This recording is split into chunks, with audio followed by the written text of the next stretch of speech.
Happy Tuesday! My name is Alan. And my name's Nick. And welcome Into the dungeon.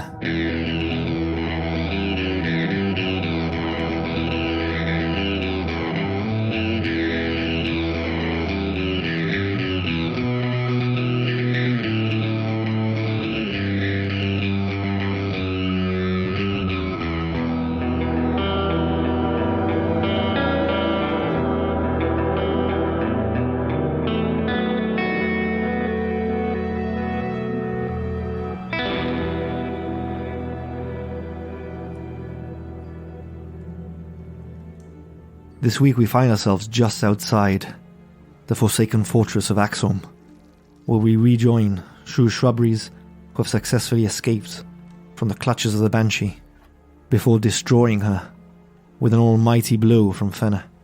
Shrew's Shrubberies then went off in search of this downed giant bird that Shrew had witnessed from atop Axholm when he had escaped through the chimney with his dwarven companions, Dazzler and Norbus.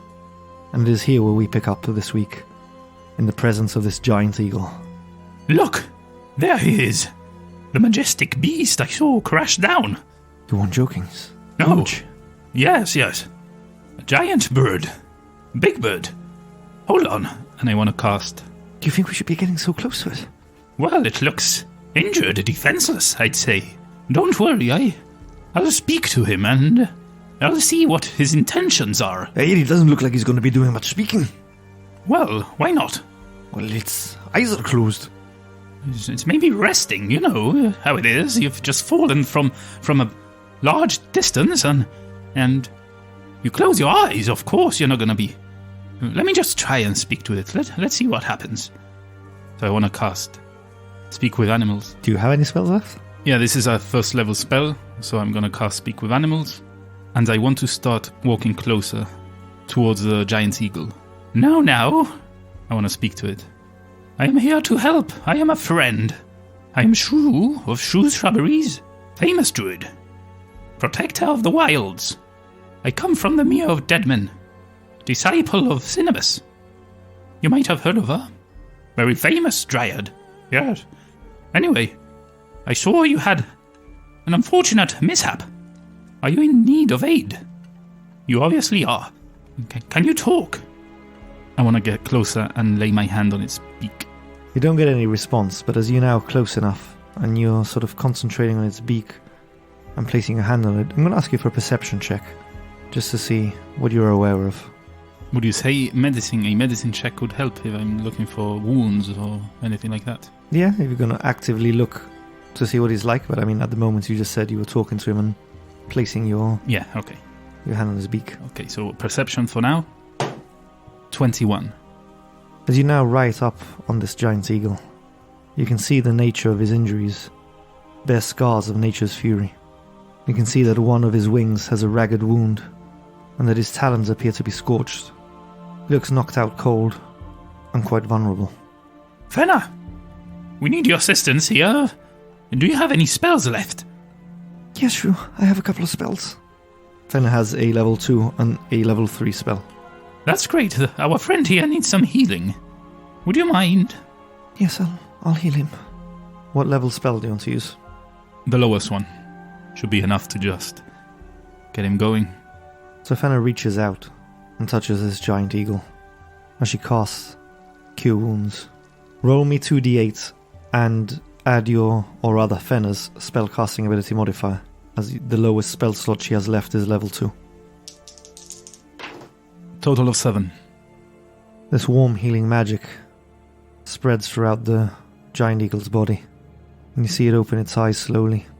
Shrew, who stood right in front of it, his hand still on his beak, sees that his eyes seem melancholic, almost as if they hold a profound sense of loss and longing. I'm glad you're okay. You seem troubled. Oh, you speak eagle, do you? Oh, yes, I speak many languages, many animal languages. I'm a druid.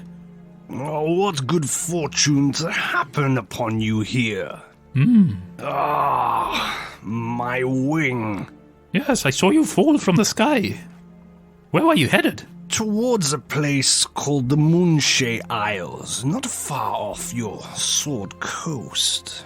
And what business do you have there? If you don't mind me asking, of course. It's my home.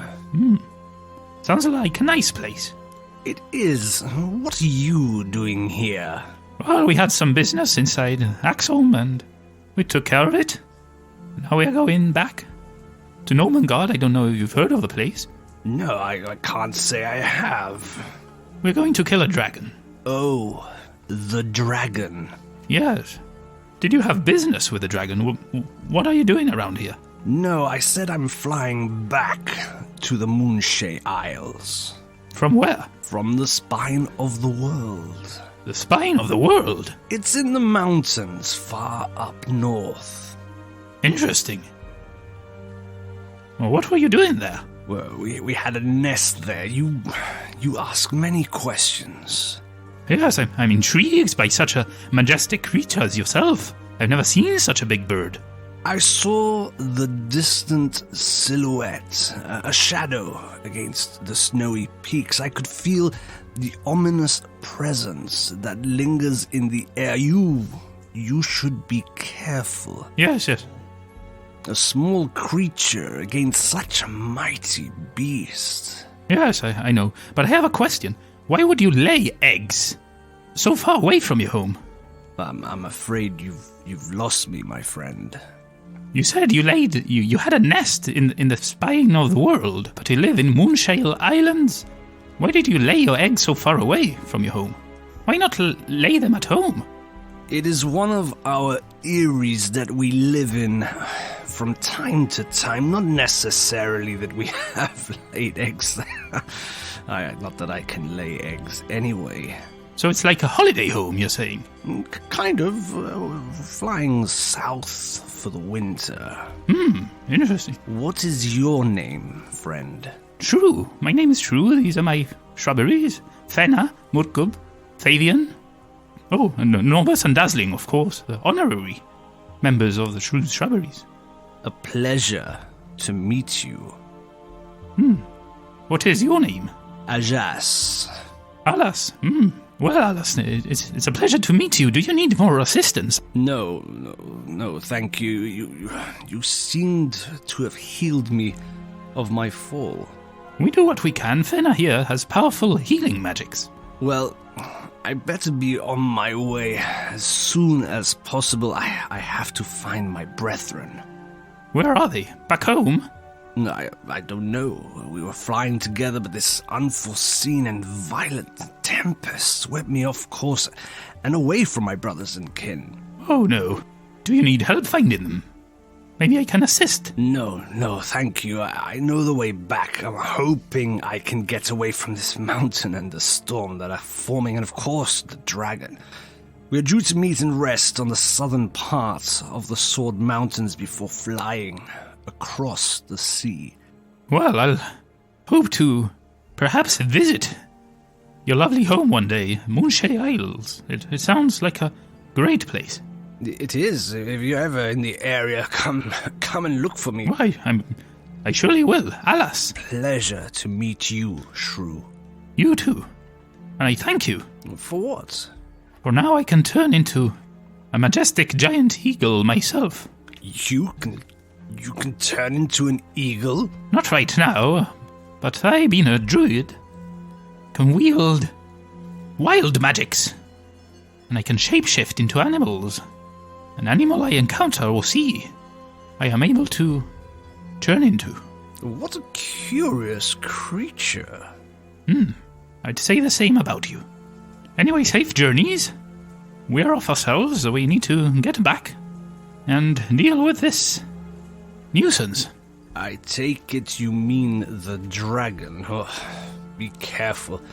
He seems powerful. Yes, we know. We're doing our best to ready ourselves for the ensuing battle. I fear that even though we try our hardest to prepare, it still won't be enough.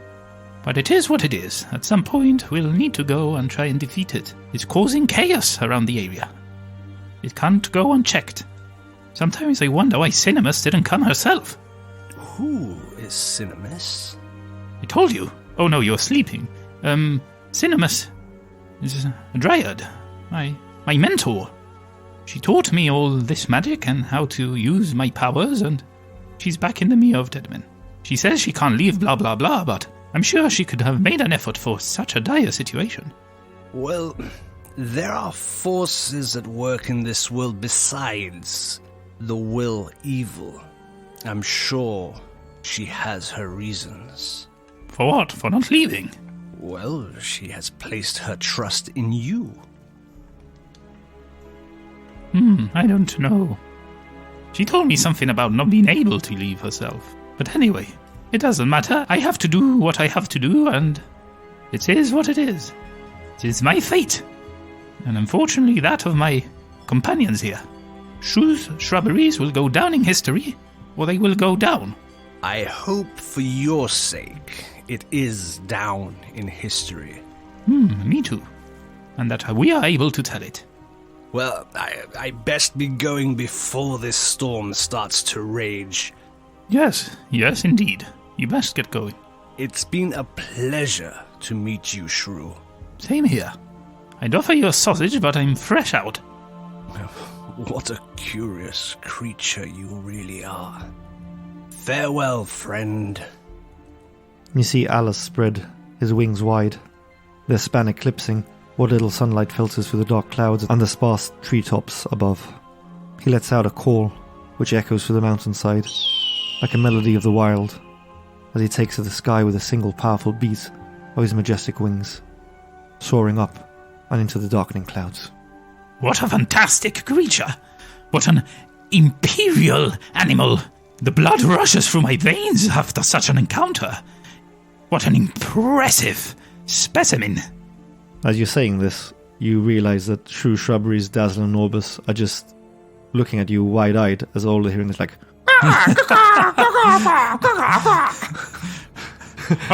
they've seen this giant eagle leave off and you just stood there squawking. Oh, sorry, I forgot to change to common. Yes, no, I was just saying that. What a lovely creature, yes. I've never seen such a big animal. Well, He seemed a noble beast. Noble indeed, yes. He was flying to his home for winter. I think he's got family there and such. Very good. What an encounter. Exhilarating. Do you think you could turn into one of those? Oh, yes.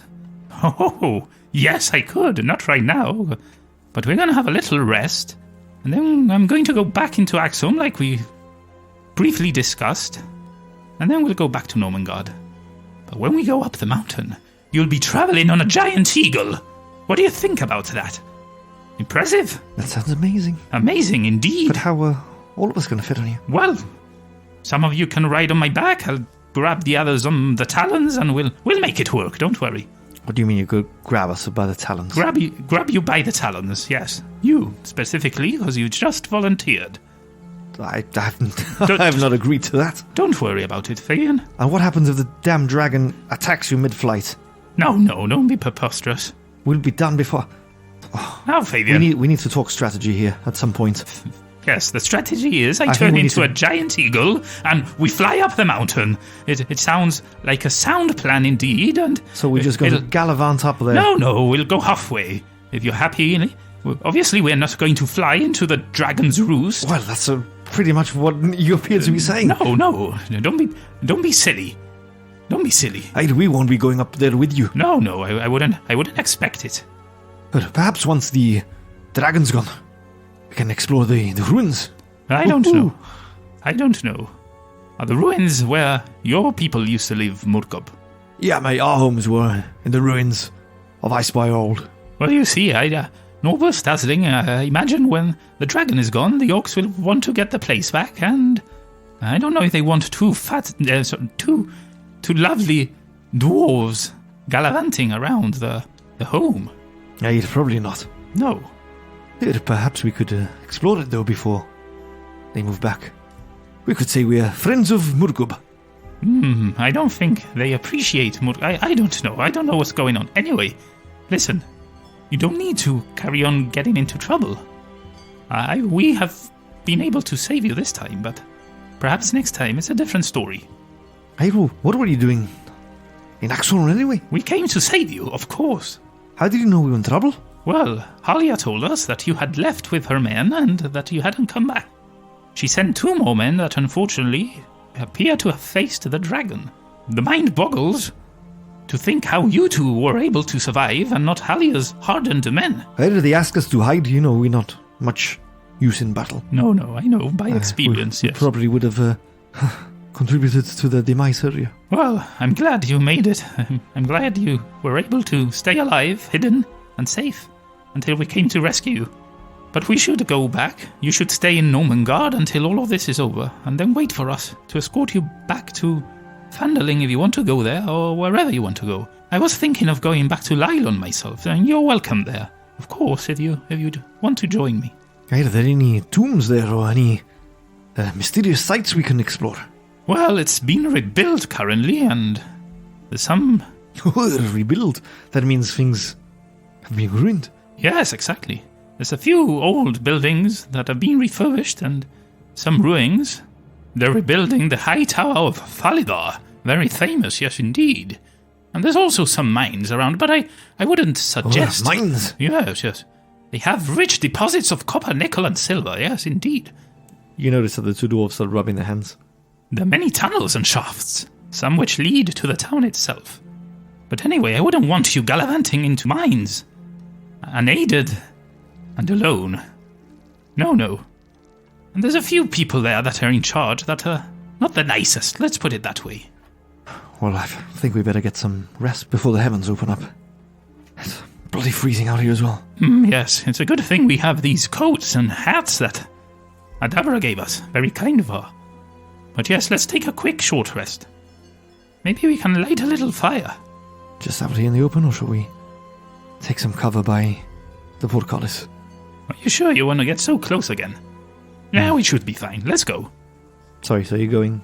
Yeah, we're going to the portcullis. The portcullis, okay. So that open area there. I want to try and find some firewood, anything I can find, and try to make a fire. Alright, give me a survival check. Total of 8. As you're searching for some firewood, all the twigs and branches that you find are all laden with snow. Quite damp. Okay, I walk back. On second thought, perhaps a fire is not a good idea. What if we attract the attention of the dragon? No. We'll cuddle up if we need to, if it gets too cold, but let's not light a fire. Probably wise. Yes, very wise. Good thinking, Shrew. Thank you. So Shrubberies snuggle up with Caspus and your dwarven companions. Are you doing anything during this rest? Nah, just resting up. Trying to heal up a bit and... Are you rolling in hit die? Yeah, I'll roll hit dice. I'll roll for Shrew and for Fen as well. I'm gonna roll 2 to start off with. So that's 2d8. That's a total of 18. That's for Shrew, yeah? Yeah, that's for Shrew, and it takes me up to 59 out of 65 hit points, so I'm gonna stay there. And then I'm gonna roll for Fenna. Gonna roll 2 of hers as well.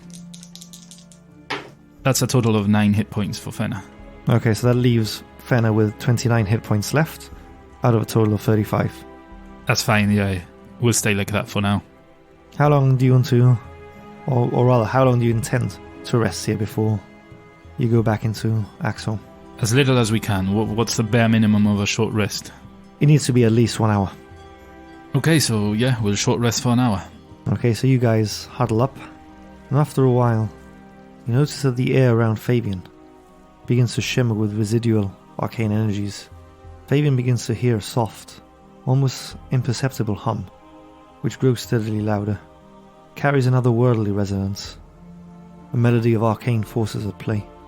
As the hum intensifies, the very air around him seems to ripple with undulating energy. A faint glow envelops his miniaturized form, a radiant aura that pulses with the promise of restoration.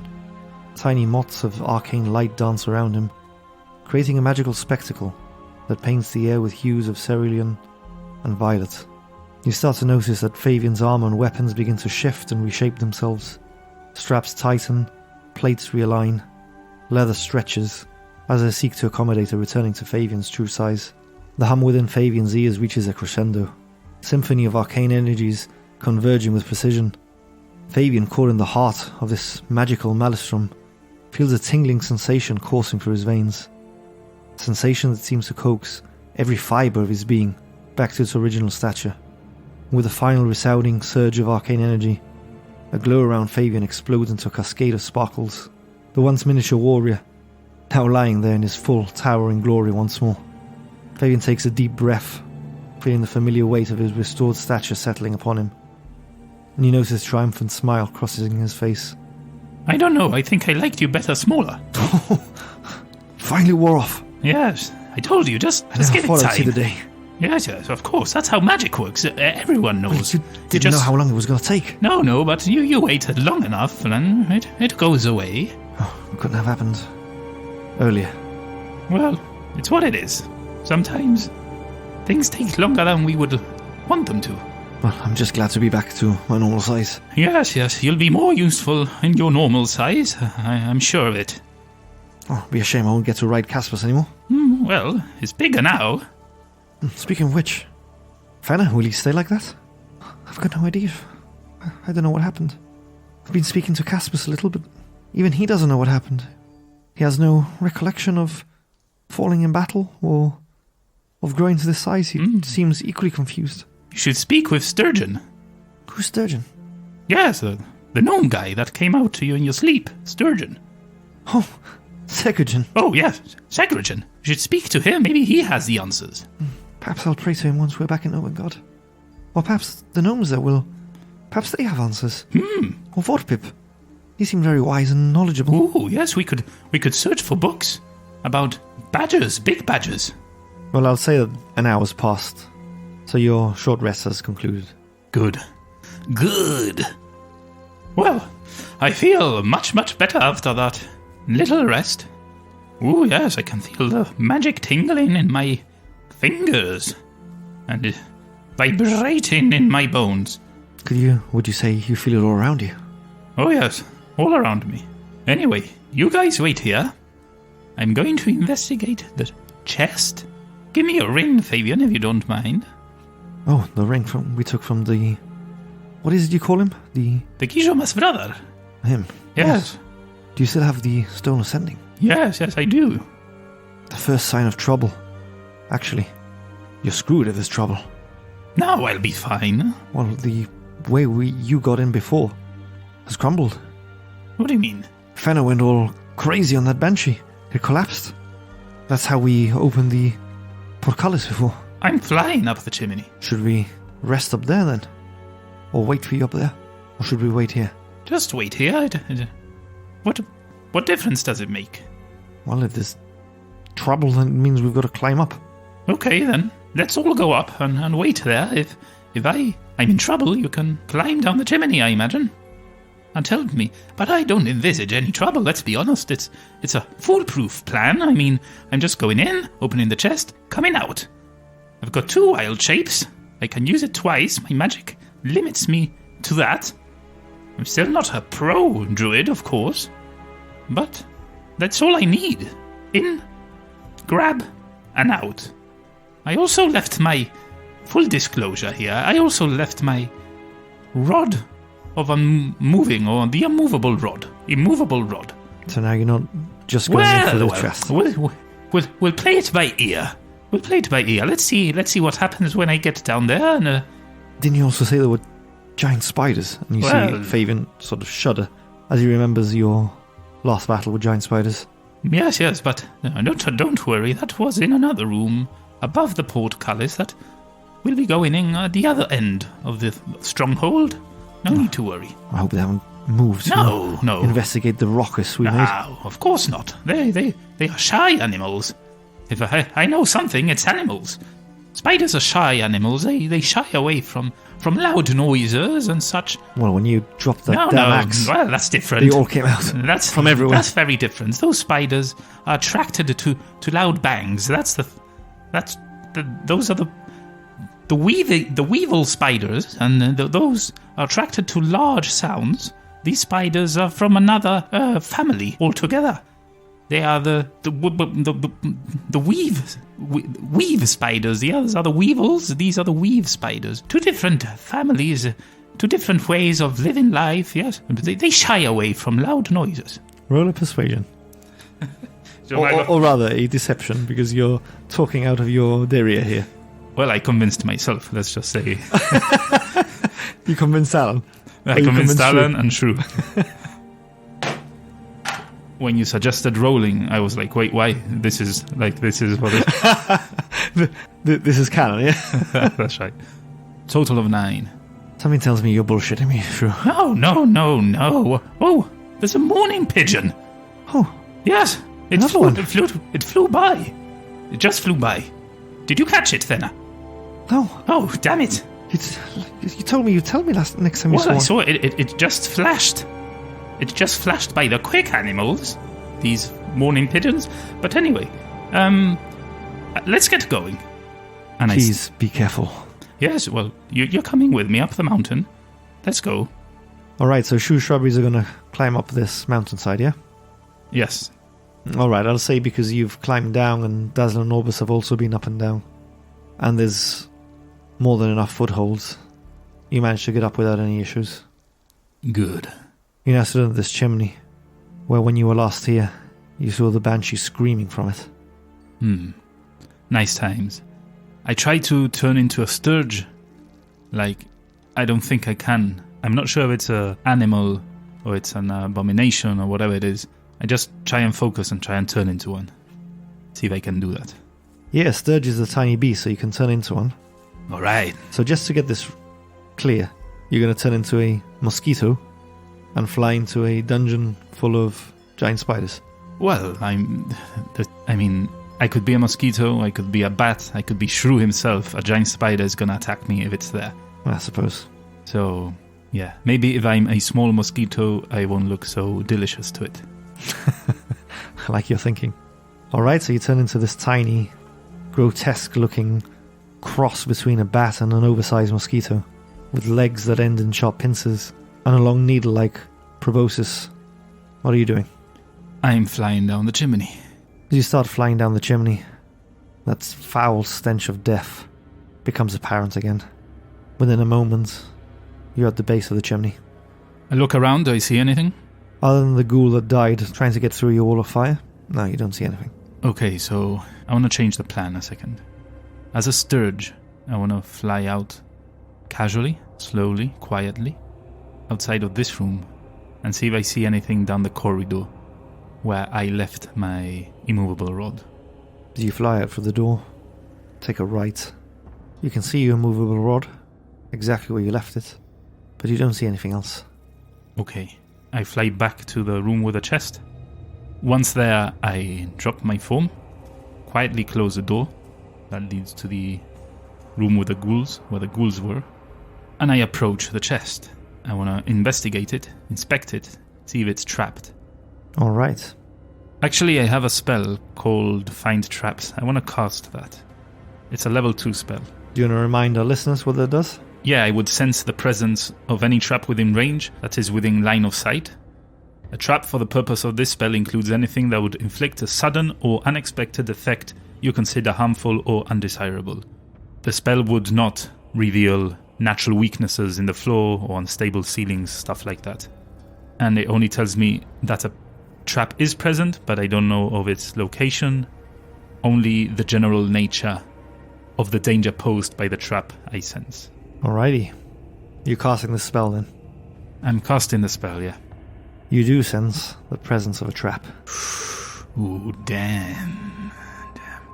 And what kind of danger does it pose to me?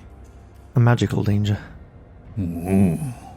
Okay, so I imagine it's coming from the chest itself. I want to investigate it, see if I see any glyphs, anything I would recognize, anything I would know how to deactivate. Okay, give me an investigation check. 11. You start inspecting this iron chest with its clawed feet. It looks sturdy and resolute, bearing the unmistakable craftsmanship of dwarven hands. Its edges adorned with intricate patterns reminiscent of ancient runes and symbols. Resting upon its clawed feet, which seems to have been hewn from the very rock of the mountains, the chest stands with a certain gravitas, sentinel of treasures possibly concealed within. Upon close inspection, you realize that its built-in lock bears a tiny circular indentation instead of a traditional keyhole. And as you're looking at it, It reveals a tiny symbol of a hand axe clutched in a gauntlet, but you don't spot any magical runes that would suggest a imminent danger to you. Yeah, I wonder if the trap is just that if you try to open it without the ring, then it springs. Maybe all I need is a ring. Let me try it. And I go to my pocket to try and take out the ring. Damn it! Fabian! I walk up to the chimney and I shout out, Fabian, you had one job. You just needed to hand me the bloody ring. I'm down here without the ring. It was a simple task, Fabian. Get your head in it. You hear coming from your stone of sending. Didn't we agree you'd be careful? You're shouting up the damn chimney. Sorry. You're going to lure every bloody spider that's down there. No, the spiders are far away. I told you they're weaver spiders. I start talking into the stone of sending. Well, we started talking about damn morning pigeon and spiders and... Just throw the ring slowly down the chimney. How does one throw a ring slowly down the chimney? It will fall at whatever rate it falls. Stop being facetious, Fabian. It's not the time. All right, here it comes. You're going to catch it. Yes, slowly. This again. And he tosses the ring down the chimney. Give me a sleight of hand check. 19 total. The ring falls true in a straight line down the chimney, with great precision as it falls into your hands. Oh, perfect catch. I still got it. I pick up the ring and I inspect it. Haven't been able to get my eyes on it yet. You have in your hands now a blood-stained signet ring, forged of sturdy dwarven bronze, bearing the weight of ages. Its surface scarred with battles fought and victories won. As you inspect it, you notice that the emblem is engraved upon the signet, with a symbol both fierce and intricate, a dwarven gauntlet, masterfully detailed with every joint and curve, cradling a hand axe in its grasp. The once polished metal of the ring has weathered the passage of time, and now bears a patina of age. However, more recent stains mar its surface, a reminder of the recent and fierce confrontation with the Gnome. This ring is heavy with history. Let's see what treasures it unveils. I walk up to the chest. I put the ring on.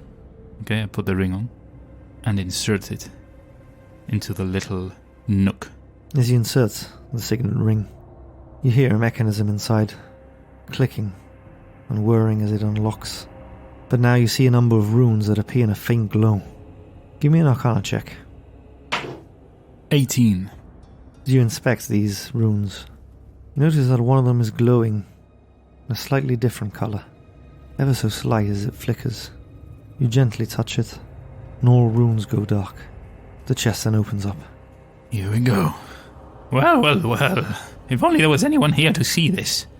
What do you hold? What secrets do you contain? As you look inside, there's one thing in particular that grabs your attention.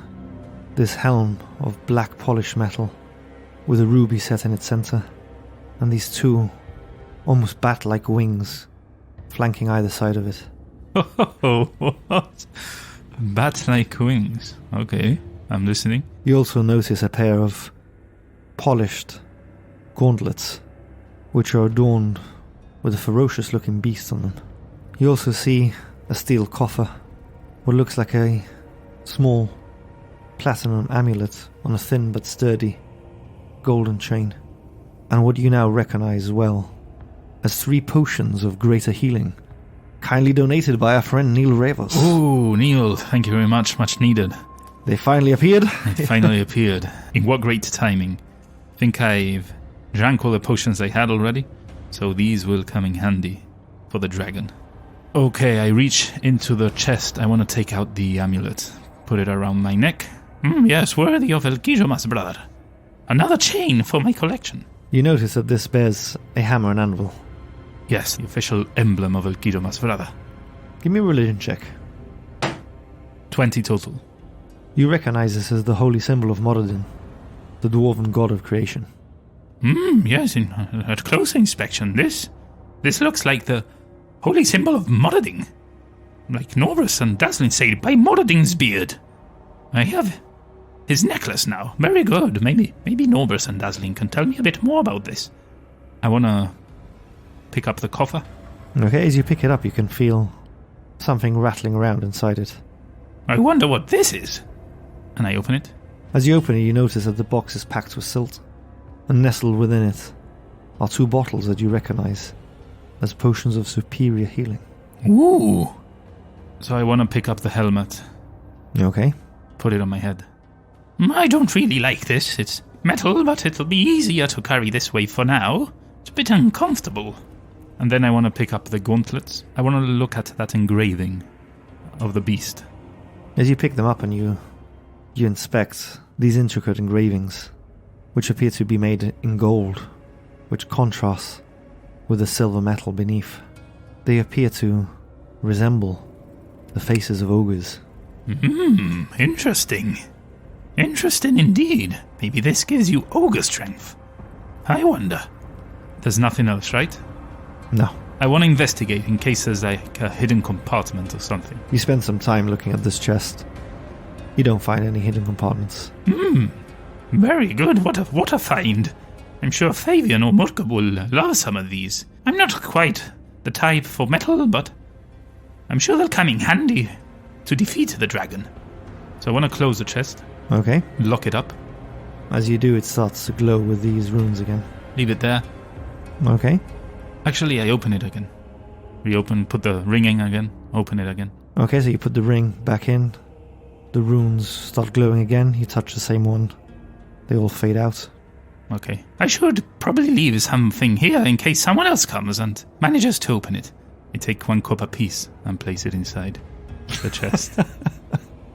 Quite the haul for the next adventure. Yeah, and I close it. There, at least he'll find something and won't be terribly disappointed. So then you lock it all back up, yeah? Yeah. Okay. Now I want to open the door that led to the room with the ghouls, quietly as I can.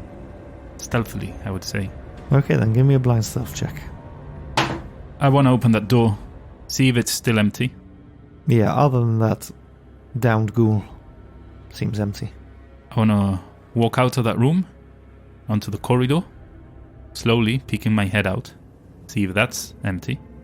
Yeah, as far as you can see, that's empty as well. I want to slowly walk up to the immovable rod, click the button, and take it back. You managed to do so without any issues. As soon as I do that, I turn around and go back inside the room I came from, back to the chimney. Okay. And I try to climb up this time. That's true. Yeah. Alright, give me an athletics check. 13. You managed to start climbing up without much of a problem. But the wings on the side of your helm scraping and making quite a bit of a clang as you climb up the chimney. He's coming back. What? Is it true? Yes, what the hell is that? It's me. Don't panic. I'm just What have wearing... you got on your head? It's a helmet I found in the chest. Oh, it's fierce looking. Your eyes are glowing red. What? What They're are you red. What are you talking about? Your eyes, they're glowing red. They're glowing red. That's not some sort of curse helmet, is it? Well- We're not going to have another issue like Murkob's axe here. Well, I hope not. I wore it so that it would be easier to carry. I wonder if I can't take it off now. I carry on climbing up, trying to make it to the very top. Yeah, you manage to reach the top. You pop out of the chimney, and you stood there with your cloaks and furs, and this horrific-looking helmet on your head. This is what I found, this beautiful helmet that I think would suit you, Fabian. I don't really have use for this metal. And I take it off. Or do I? You reach your hands up, feel the cold steel, try to lift it off your head, and it comes off. Good. It would have been funny if it didn't, but I'm glad it did. I'm amazed you just went straight and put it. I mean, with that description, Yeah, I thought you were going to try to identify it or something. Yeah, but I mean, it's true. You know. It's been a lucky boy. So he takes it off. Do I feel any different why my eyes were red? Did I feel different when I had it on? What was your alignment before? My alignment. I'm just messing with you. Alright. No. So I didn't feel anything. I mean, now that you've worn it and your companions have seen what it does, you found a dread helm, a wondrous item, which is common, and its effects is just that this fearsome steel helm makes your eyes glow red whilst you wear it. Alright. It's unfortunate that it's steel. Well, Fabian, what do you say? Why don't you try it on? Is it safe? I think it's harmless, yes. It just makes your eyes glow, apparently, but... Come on, do me a chicken. Bop, bop, bop. Bop, bop. Give me the damn helmet. There you go. He puts it on. Beautiful. You have red eyes now. Fabian starts shaking. Oh, Fabian. Oh, God. No. Fabian. What was your alignment? He draws his sword Fabian! and raises it above his head Put that down. Right now. and slashes right beside Shrew Oi! before erupting into a fit of laughter. You're not the only one that can play pranks, Shrew. You think you're funny? Is that it? What do you mean, pranks? I've risked my life for this treasure, and this is how you repay me? Almost killing me? Giving me a fright? I wouldn't say almost killing you. I almost had an accident like Norbus back there. Oh dear. It was a good one, I must admit myself. You're lucky it didn't hit your head as you came out of the chimney. Would have been that whole Betsy incident all over again. Don't remind me. Anyway, also I found these. Look at these. Oh, those look magnificent. I don't know if I should give them to you now. But they certainly look nicer than this helmet. Well, hold on to them and see what they do. What is this? Looks like some sort of... Actually, it looks like those ogres we've killed before. Yes, I think they are. I don't know who would want those ugly mugs on gauntlets, but hey. And then I found some very much needed potions. Oh, that's great news. And this marvelous necklace for my collection. Norbus Dazzling. Another chain. Yes, I think this is a symbol of Moradin. Aye, that is... Aye, Moradin. Moradin. Aye, you must have heard us say before, by Moradin's beard. Yes, that's what I said to myself down there. This is what Norbus and Dazzling say all the time. By Moradin's beard. Moradin's beard. Does it do anything, you think? I don't know. We don't know much about magic.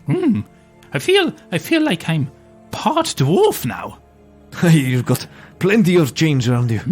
You'd make a fine Gnome. Yes, indeed. And that was it. I think it was quite worth it. Wouldn't you agree to go down there? Worth the risk. I'm just glad you're safe. Yes. No weather spiders, to be, as I said, they were scared off by the raucous. Everything was fine.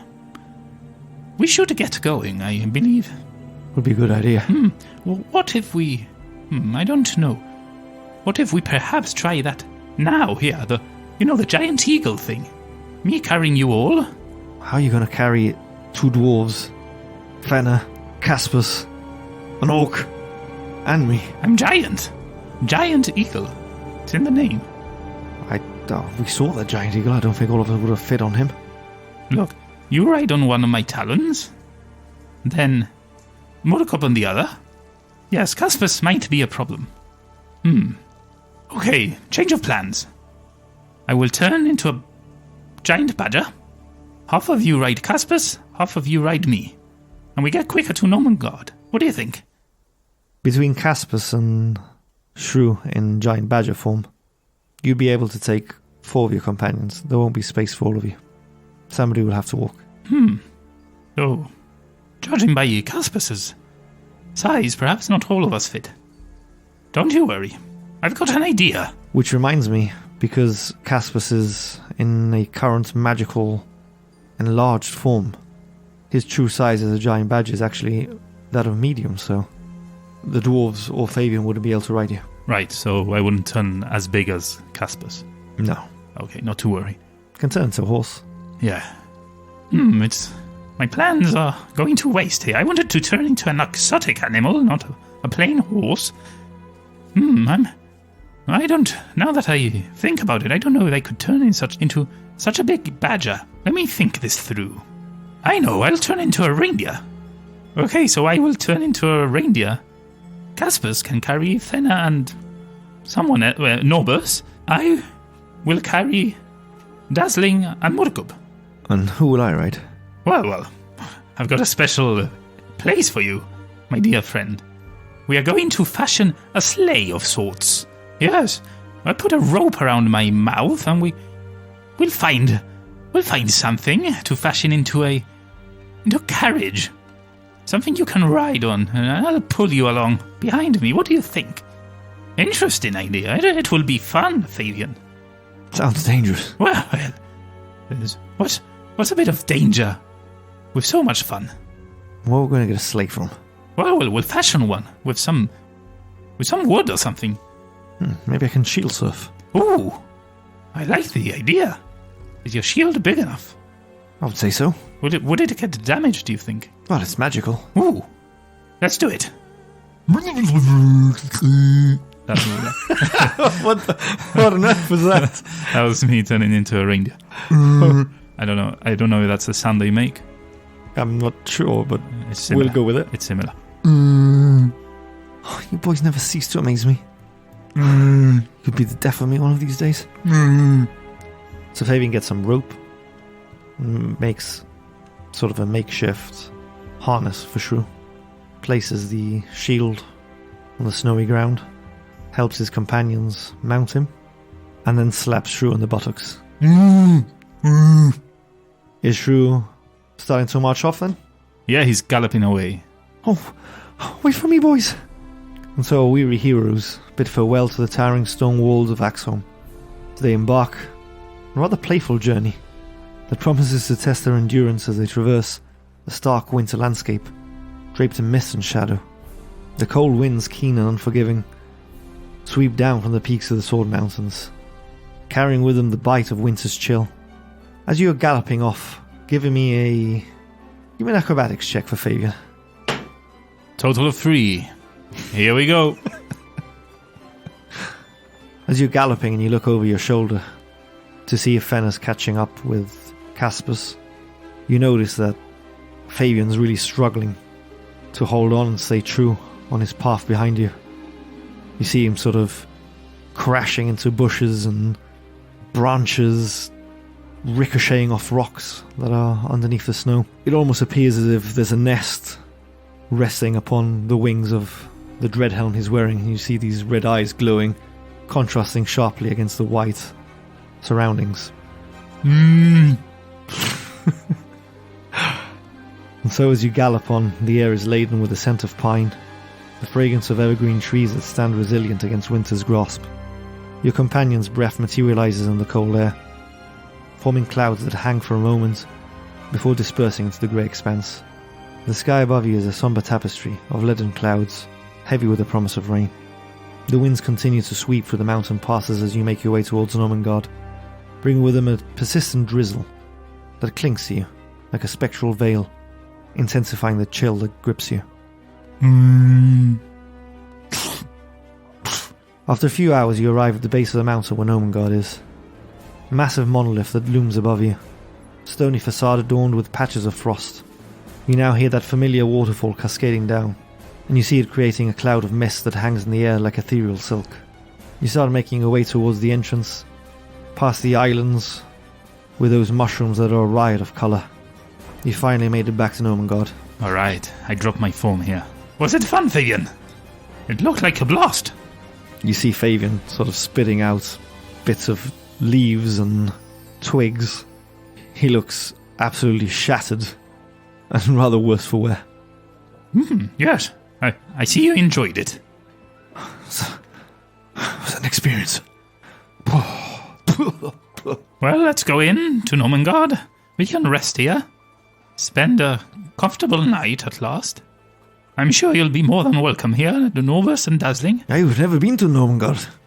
It'll be quite an experience to meet all of your kin. As he turns to Fanna. What are Shrubberies doing? Well, we're going into Gnomengarde, aren't we? We're going to go in. Was there an inn in Gnomengarde? No, you haven't seen any inns within Gnomengarde. Because we slept the night there, right? Yeah, they prepared a room for A you. room. So we would go to our room, I imagine. Have some showers, we've been mingling with death and decay for the past day. I imagine we all want to cleanse. I would imagine so, yeah. So you're heading back towards that room you stayed in? Especially Norbus, obviously. But yeah, we'll Poor Norbus. we'll go to that room, yeah. Okay, you managed to make your way through the winding tunnels that you know well now. You know I greet all the gnomes as I see them. Oh, hey, Shrew, welcome back. Oh, thank you. We made it. Oh, there's some new friends as well. Yes, Norbus and Dazzling, yes. Sorry, we all stink quite a bit. Oh, quite unpleasant. Yes, I know. We've literally been at death's door. Oh, well, it's good to have you back. Well, it's good to be back. Thank you. So you make your way back to that room. You go to bed each, apart from... Or rather, you would have had a bed each, but now there's Dazzler and Orbis as well with you. We'll figure that out later. We can maybe visit the kings when we are washed up. Are there any, baths here, or...? You can't see any baths in here. Last time you were here, you didn't have one either. This is going to be a problem. Why don't you guys stay here? I'll look for the kings and I'll see what I can do in terms of getting bathed. All right. So where should we go then? I want to look out for the kings. I imagine it's best to go to them directly, now that we are in a kind of first-name basis, and ask them if we can wash ourselves somewhere. I'm hoping it's not outside on the cold waterfall.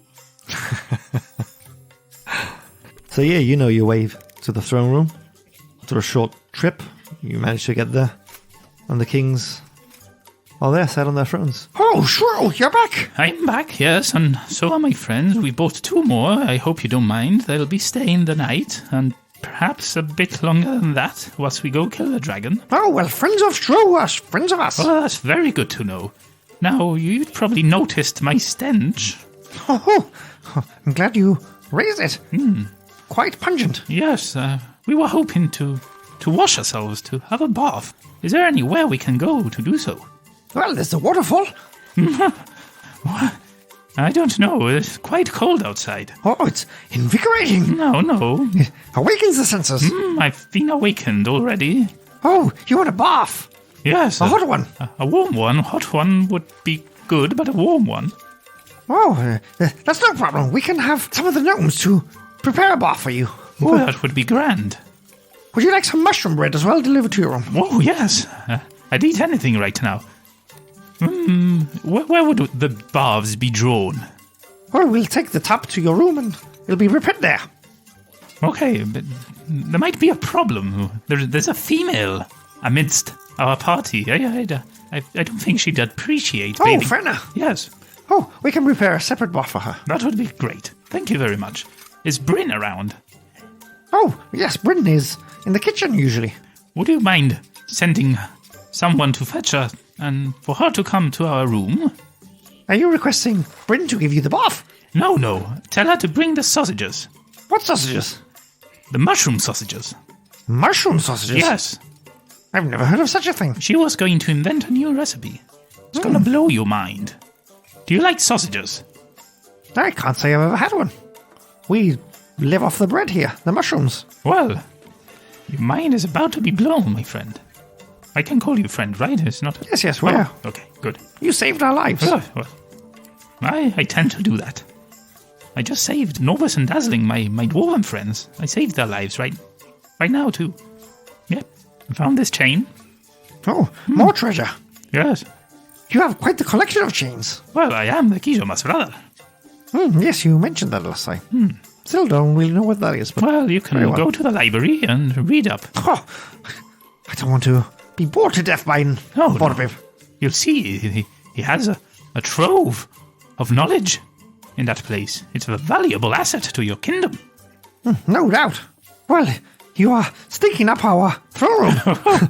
I don't mean to be rude, but I'm quite sorry. I'll be going. I'll have the bath sent to you and Bryn. Thank you very much for your hospitality and kindness, as always. Your liege. And I do a kind of curtsy bow thing. Okay. You heading back to your room? Yeah. So you make your way back to your room. After a short while, a handful of gnomes appear with some bathtubs. Start filling with warm water. And a couple of them start making like a makeshift curtain/room divider. This is for you, Fenna. So you have a little bit of privacy from the boys. Well, I thought the king said another room. We don't have any other rooms. Really? But, it was just for a little bit of privacy and decency. The curtain should be enough. Are you okay with that, Fenna? Well, as long as you don't peek. No, of course not. What do you take me for? A peeping Tom? Well, not a peeping Tom, but you shared a bath with Fabian. I don't want you to get any ideas through. No. I wouldn't think of it. I think you'd prefer a bath with Sister Garoya. Now, Fabian, bite your tongue. It's not the moment to be thinking of Sister Garel, I told you last time. Perhaps you'll see a bath pigeon fly by. Stop making animals up. Those do not exist. You take me for a fool. Oh, no. So, yeah, is there one bath for everyone? Yeah, you'll have to take turns. Okay, so I turn back to, the gnome that's helping us.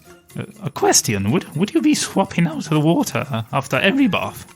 Well, yes, we can, if you wish. Oh, of course we wish, but I'll go first anyway. Any objections to that, friends? I think Novus should go last, since he soiled his pants. Hey, who are you talking about soiling their pants? I didn't soil my pants. Novus. I've got no idea what you're talking about. Everyone's noticed by now. It's okay. It happens to the best of us. It was a banshee. It's okay. It won't leave this room. Here's a bench sheet. Yes, good one. Good one. But he'll go last. Hey, fair enough. Well, it's, I did clean myself, when we took a bathroom break. It's okay. I don't need to know the details. Bit of cold snow on I said. the buttocks. It's okay. Novus. Really. I don't need to know the details. He looks rather embarrassed. Anyway, don't worry about it. We'll get cleaned in no time. Anyone mind if I go first? No. Okay. That's grand. I suppose once Fenna has her bath, we'll have two baths we can share. That's right, yes. So I start undressing, take my clothes off. Okay. Yes. Warm. Ooh. Really hits the spot, this. Oh, yes, I lie back in the tub and take my time, getting washed and relaxing. Fenna does the same in her bath. How's the water, Fenna? Relaxing. Oh, yes, it feels good. After a good old scrap. I don't want to get too sensitive here now, but I think an apology is warranted. Again, I put you all in danger, and it was not my intention. Well, we survived, Shrew. Yes, well, sometimes I wonder what kind of fools would follow a bigger fool as myself. Surely your blind trust in me is unwarranted, for one. Got us this far. Yes. Although I would strongly suggest we come up with a better plan Yes, to take out the dragon. That's what I was getting to. From now on, we don't just agree to any stupid plan I have. I might be the brains of this operation here and the good looks, let's be clear, but perhaps we need to have a little to and fro when we're coming up with plans, especially to kill the dragon. And almost splitting the party. Yes, if I say I'm running off, by the love of Moroding, stop me. How many times have I said I won't run off and then I go and do so? But no one stops me. Well, now that you've said it, with pleasure we will stop you from doing stupid things. Yes. Please do so. But I thank you for sticking by me through thick and thin, and hopefully, we can kill the dragon and put all of this behind us, and finally be able to enjoy life for what it is, and live it together as friends. That would be good. It's nice to think of us as friends as well, not just companions. As family, I'd say. More than friends. It's been a few weeks only, but we've been through a lot.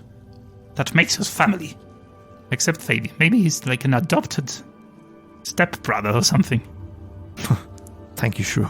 You know I'm joking, Fabian. I know. Don't get your neck is in a twist. Anyway, this bath feels good. I close my eyes and relax. Ooh, this is good.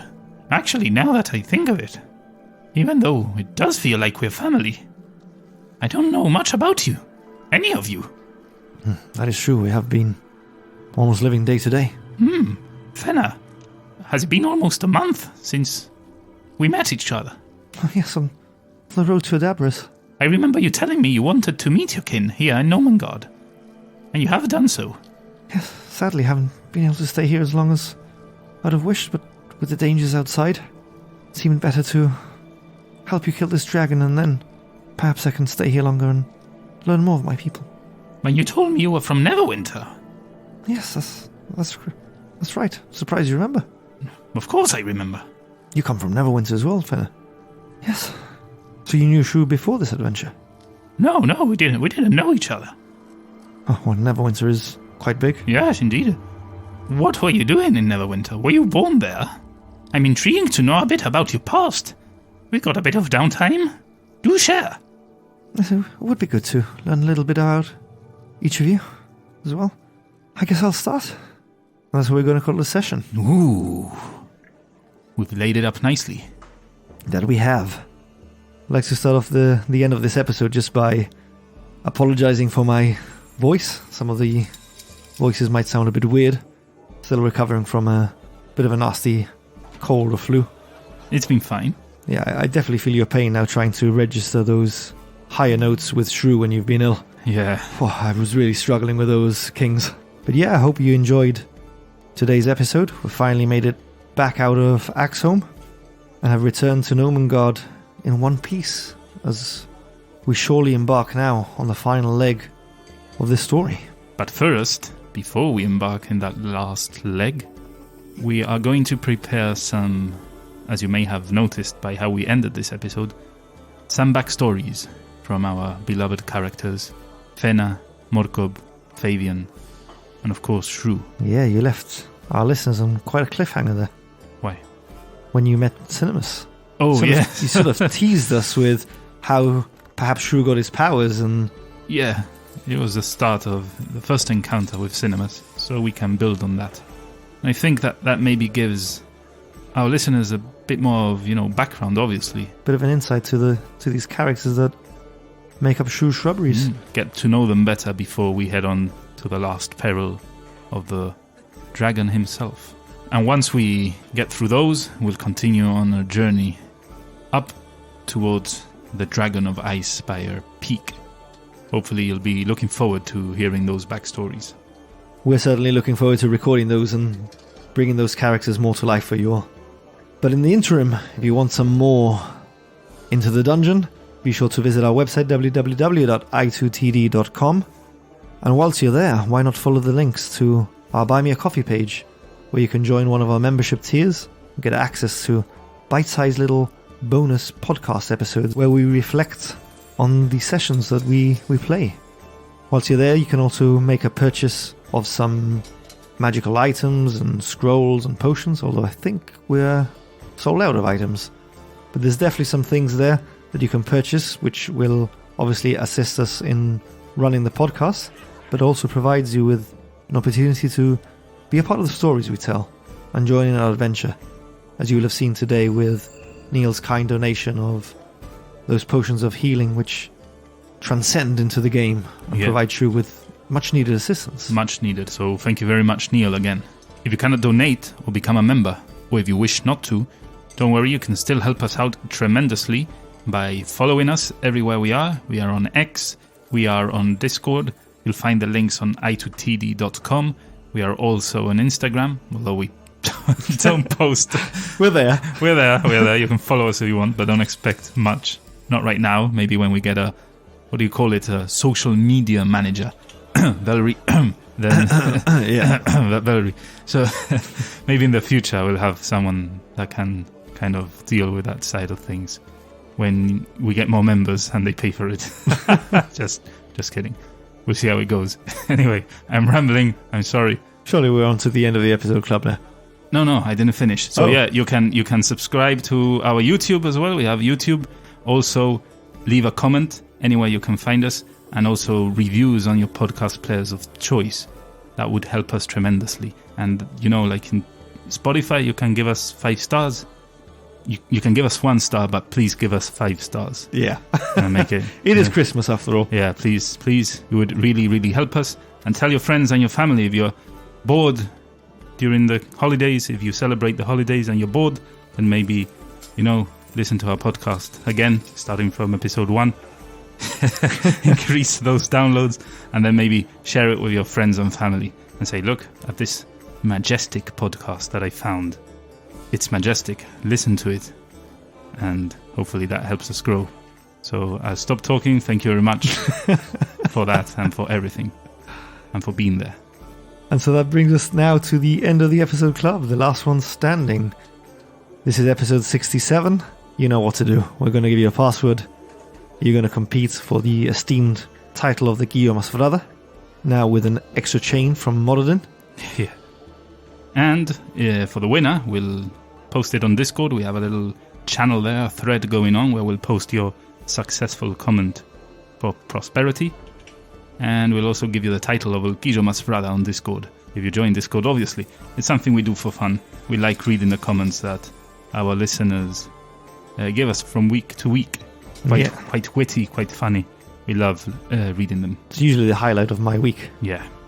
And it shows us as well who's got the strongest constitution to get through all this ramble. Yeah. At the end of the episode. 37 award, and that award is El Quillo Mas Frada. So do you have this week's password, Nick? I surely do. Well, lay it on us. This week's password is oh dear. Oh dear. Because I was going to say you turned into a kind of deer, but yeah, you turned into a reindeer. Yeah.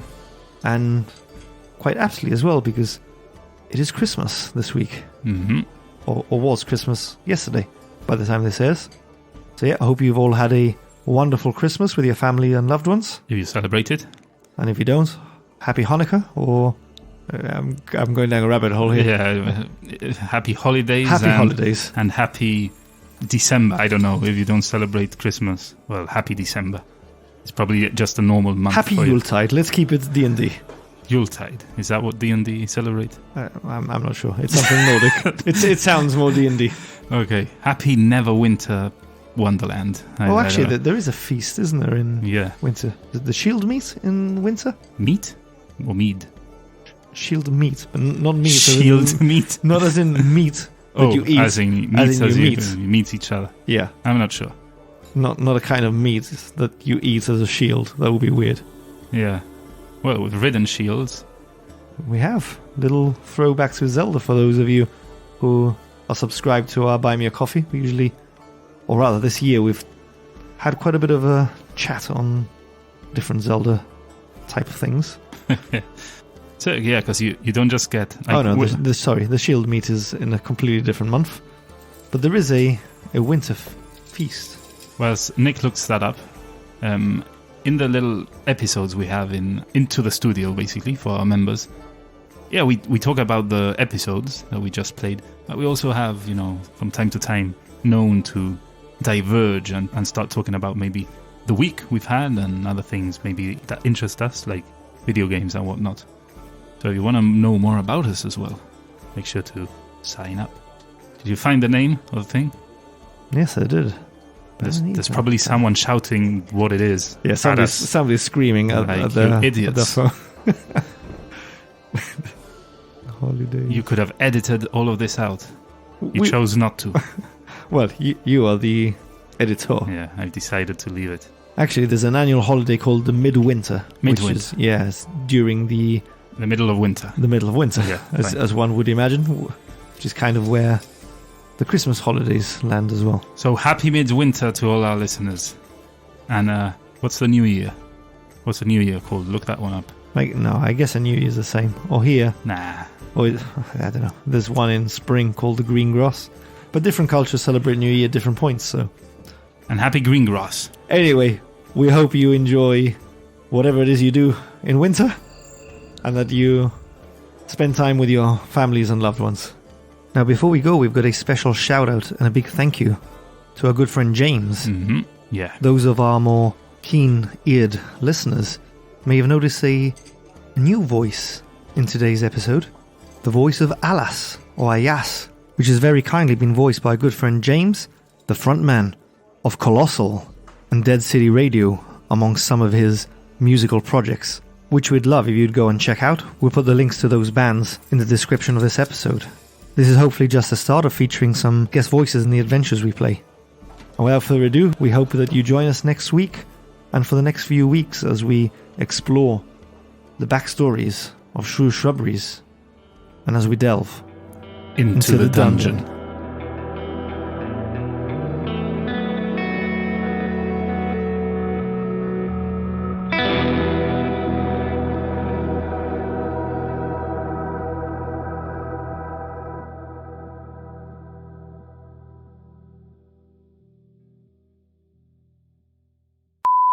There's shafts that lead to it. From the town, it's...